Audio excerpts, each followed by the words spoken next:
Hello friends. आज का topic है why Pakistan has been retained in the FATF enhanced follow up list. आज का ये टॉपिक है, चलिए स्टार्ट करते हैं। मैं हूं आदित्य किदारी। मेरा एजुकेशनल फॉर क्वालिफिकेशन, मैंने इंजीनियरिंग करी, computer engineering, LLB LLM net, उसके बाद अभी फ़िलहाल मैं PhD कर रहा हूँ। 9 सालों से मैं UPSC और MPSC के कैंडिडेट्स को गाइड करता हूँ, कंसल्ट करता हूँ, पढ़ाता हूँ। 7 सालों से मैं लॉ कॉलेजेस में पढ़ा रहा हूँ। मेरे 2 सक्सेसफुल कैंडिडेट्स हैं जिनका सब्जेक्ट सोशियोलॉजी था, क्योंकि मेरा स्पेशलाइजेशन सोशियोलॉजी है। अनिल खड़से और वैष्णवी बंकर, वो दोनों ही IRS बन चुके हैं। और मेरे सोशल मीडिया प्लेटफॉर्म जहाँ पे आप मुझसे कम्युनिकेट कर सकते हैं, कंसल्ट कर सकते हैं, वो है मेरा ये यूट्यूब चैनल जो आप अभी ये वीडियो देख रहे हैं। इसको ज़रूर, अगर आपको वीडियो अच्छा लगे तो सब्सक्राइब करिए, hit the bell icon for regular updates. Facebook page है मेरा RKS अकेडमी, और मेरा टेलीग्राम चैनल है aditya_IS। तो आप उसको डेफिनेटली सब्सक्राइब कर सकते हैं, फॉलो कर सकते हैं, जहाँ पे मैं काफ़ी अपडेट्स करता हूँ, लोगों को कंसल्ट ज़रूर करता हूँ। चलिए आज के टॉपिक पे चलते हैं, पाकिस्तान और FATF के बारे में। कंटेक्स्ट क्या है? Noting that Pakistan's measures against money laundering and terrorist financing is not yet sufficient to justify a re-rating, the Asia Pacific Group of FATF has retained the country on its enhanced follow-up list.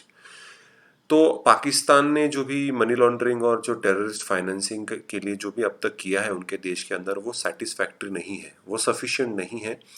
उसके लिए वो अभी भी फिलहाल वो grey list में होते हैं। अभी सबसे पहले आपको ये मालूम बहुत होना ज़रूरी है कि FATF क्या है।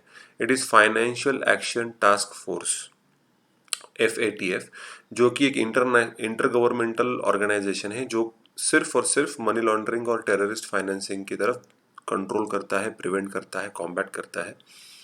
उन्होंने 40 रिकमेंडेशंस दिए हैं मनी लॉन्ड्रिंग को टैकल करने के लिए, और 9 रिकमेंडेशंस दिए टेररिस्ट फाइनेंसिंग को रोकने के लिए, क्योंकि ये फिलहाल के सबसे बड़े 2 प्रॉब्लम है। मनी लॉन्ड्रिंग का मतलब एक शॉर्ट में बता देता हूँ कि आप किसी भी इलीगल बिजनेस के वजह से अगर कोई पैसा कमा रहे हो, और उस पैसे को आप जब जो अब हमारा जो लिजिटिमेट फाइनेंशियल सिस्टम है उसमें आप जब डालते हो, तो उसे मनी लॉन्ड्रिंग कहते हैं। लॉन्ड्रिंग का मतलब कपड़े धोना। उसी तरीके से आप ऐसे पैसे जो एक इलीगल बिजनेस, चाहे वो आर्म्स ट्रैफिकिंग हो, ड्रग्स ट्रैफिकिंग हो, ह्यूमन ट्रैफिकिंग हो, स्मगलिंग हो, मर्डर हो, किडनैपिंग हो, जो साइबर क्राइम हो, जहाँ से आप पैसा कमाते हो, एक इलीगल बिजनेस है आपका। आप क्राइम करके जब पैसा कमाते हो, उस पैसे को डर्टी मनी कहते हैं। और उस डर्टी मनी को क्लीन मनी, या उसको धोना जो बोलते हैं एक तरीके से, क्लीन मनी में कन्वर्ट करना, उसको दिखाना दुनिया को कि मैं लिजिटिमेटली ये पैसा कमा रहा हूँ, और आप जाके रियल एस्टेट, गाड़ियाँ खरीदते हो, तो उसे मनी लॉन्ड्रिंग कहते हैं। और टेरर फाइनेंसिंग मतलब टेररिस्ट ऑर्गेनाइजेशन या टेररिस्ट एक्ट्स के लिए पैसा देना। ठीक है, तो ये दोनों चीज़ें इंटरलिंक्ड होती है। पाकिस्तान उसमें ग्रे लिस्ट में है। एक तो ब्लैक लिस्ट होती है जिसमें जो FATF होता है, फाइनेंशियल एक्शन टास्क फोर्स, उस ब्लैक लिस्ट में उस देश को डाल देता है। मतलब ये मनी लॉन्ड्रिंग और टेररिस्ट फाइनेंसिंग के लिए अच्छी अच्छी कंट्री नहीं है, उसके साथ कोई भी संबंध मत रखिए, और देश नहीं रखते। ग्रे लिस्ट उसके ऊपर आती है कि भैया ग्रे लिस्ट मतलब ये 50-50 है। थोड़ा इनको, इन्होंने अगर और अपने डोमेस्टिक लॉज में अगर थोड़ा बहुत चेंजेस लाए, तो डेफिनेटली वो कंट्री जो है वो मनी लॉन्ड्रिंग और टेररिस्ट फाइनेंसिंग को रोक सकती है। तो पाकिस्तान ग्रे लिस्ट में था, और अभी एनहांस्ड फॉलोअप लिस्ट में डाल दिया गया है, वो भी एशिया पैसिफिक ग्रुप। FATF के काफ़ी रीजनल ग्रुप्स होते हैं, उसमें से एशिया पैसिफिक ग्रुप है। उसने उनको बोला है कि हम आप पे अभी भी फॉलोअप रखेंगे, अभी भी आपको अपॉर्चुनिटी देंगे, और अगर आपने कुछ भी इसके आगे चेंजेस नहीं किए तो हम आपको ब्लैक लिस्ट कर देंगे। ठीक है, तो इसीलिए उनको फिलहाल के लिए एनहांस्ड फॉलोअप लिस्ट में, मतलब पाकिस्तान को अभी भी अपॉर्चुनिटी दी गई है कि आप अभी भी अपने लॉज में चेंजेस लाइए, ताकि मनी लॉन्ड्रिंग और टेररिस्ट फाइनेंसिंग को रोक सके आपके देश में। You can not provide a safe haven for terrorist financing and money laundering. ठीक है, so there was the first follow up report on mutual evaluation of Pakistan release by the Asia Pacific group. तो पहली बार ये follow up किया गया था, क्योंकि पिछले साल 2019 में उनको बोला गया था कि भैया आप कुछ करिए, आप, आपके जो ज़मीन है, आपका जो लॉ है, आपके जो जुरिस्डिक्शन है, उसके अंदर टेररिस्ट फाइनेंसिंग और मनी लॉन्ड्रिंग को रोकिए। तो ये उसके बाद अभी उन्होंने 6 महीने के बाद फॉलोअप लिया है एशिया पैसिफिक ग्रुप में। एंड अगेन वो बोल रहे हैं कि आपने अभी तक इतने सारे चेंजेस नहीं लाए हैं जिससे हमको भरोसा लगे कि आपके देश में सीरियसली इन चीज़ों को डेल्ट किया जा रहा है लीगली। ठीक है, तो इनका फर्स्ट फॉलोअप रिपोर्ट था। वाई पाकिस्तान वॉज री इंस्टेटेड इन दिस, फिर से उसको री इंस्टेट मतलब क्या करना, रिटेन क्यों किया, री इंस्टेट करना मतलब उसको उसको फिर से उसके अंदर रखना, नहीं तो उसको ब्लैक लिस्ट में डाल दिया जा सकता था, या तो ग्रे लिस्ट से हटा दिया जा सकता था कि भैया इंप्रूव हो गया है, लेकिन कुछ नहीं किया है पाकिस्तान ने अब तक।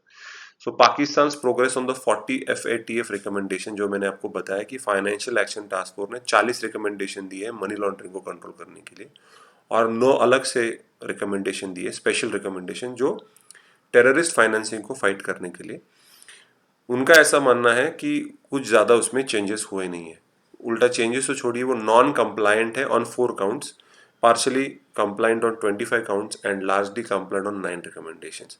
तो आप देख सकते हैं कि बहुत सारे ऐसी चीज़ें हैं जो कि फाइनेंशियल एक्शन टास्क फोर्स चाहता है कि पाकिस्तान करे, कि उनके डोमेस्टिक लॉज में चेंजेस आए, लेकिन अब तक वो अनसेटिस्फैक्ट्री, इनसफिशिएंट रहा है।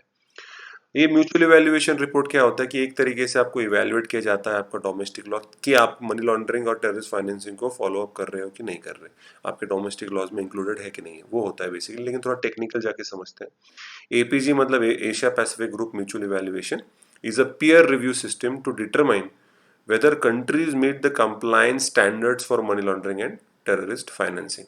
ठीक है, जो कंप्लायंस स्टैंडर्ड जो होते हैं ये भी फाइनेंशियल एक्शन टास्क फोर्स ही बताता है, वो 40 रिकमेंडेशंस में बताया गया है, 40+9। ठीक है, वो अगर आप फॉलो नहीं कर रहे तो ऑब्वियसली आपको ब्लैक लिस्ट में डाल दिया जाएगा।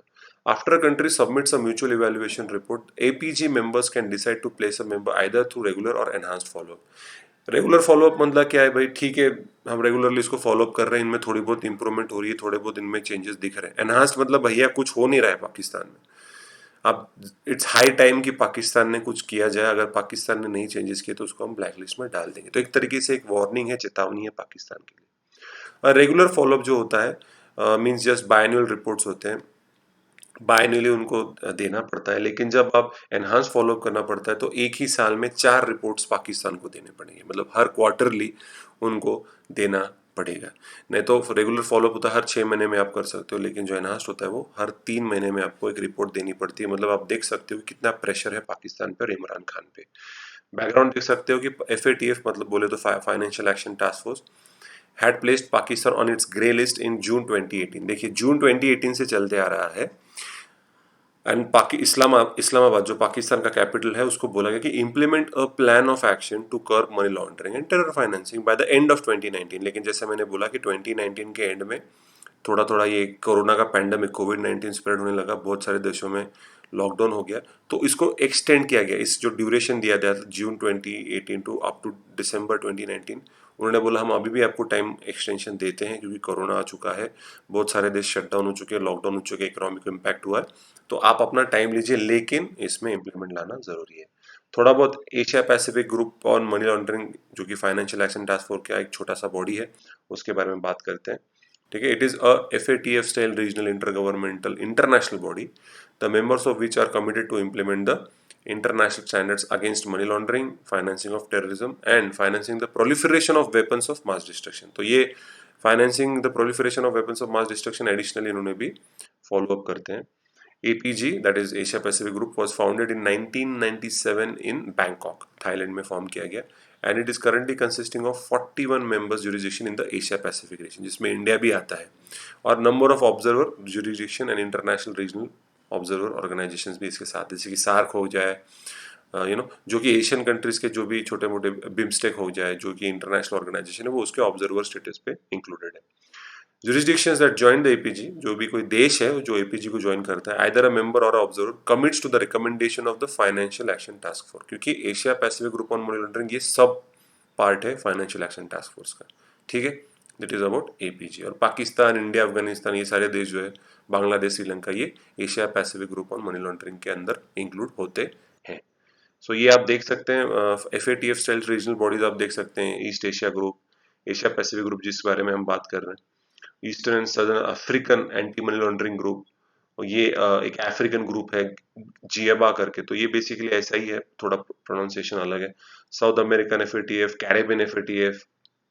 देखिए एशिया पैसिफिक ग्रुप दिख रहा है आपको इस साइड का, तो ये इधर यहाँ का भी थोड़ा बहुत एरिया एशिया पैसिफिक ग्रुप में आता है। तो यूरोपियन यूनियन का अलग से है, अफ्रीका का अलग से। तो ऐसे FATF स्टाइल रीजनल बॉडी जो है फाइनेंशियल एक्शन टास्क फोर्स के सारे देशों में डिस्ट्रीब्यूट किए गए हैं ताकि वहाँ पे मनी लॉन्ड्रिंग और टेररिस्ट फाइनेंसिंग ना हो, क्योंकि जब से 9/11 हुआ है, दो in the turn of century money laundering को बहुत ज़्यादा फोकस किया जा रहा है और टेररिज्म को फंडिंग होती है मनी लॉन्ड्रिंग की वजह से, क्योंकि जो पैसा आ रहा है वो सारा क्राइम से आ रहा है, तो उनको पता समझ में आ रहा है कि ये सब पैसा टेररिज्म एक्टिविटी के लिए दिया जा रहा है, स्प्रेड किया जा रहा है, उसको कंट्रोल करना चाहिए। जब पैसा बंद हो जाएगा तो टेररिस्ट ऑर्गेनाइजेशन भी बंद हो जाएंगे। ठीक है, तो आई थिंक आपको वीडियो अच्छा लगे। कुछ डाउट होगा तो ज़रूर कमेंट करिए, शेयर करिए, लाइक करिए, hit the bell icon. And ये था आज का टॉपिक। तब तक के लिए I am Aditya Kedari, signing out. Jai Hind.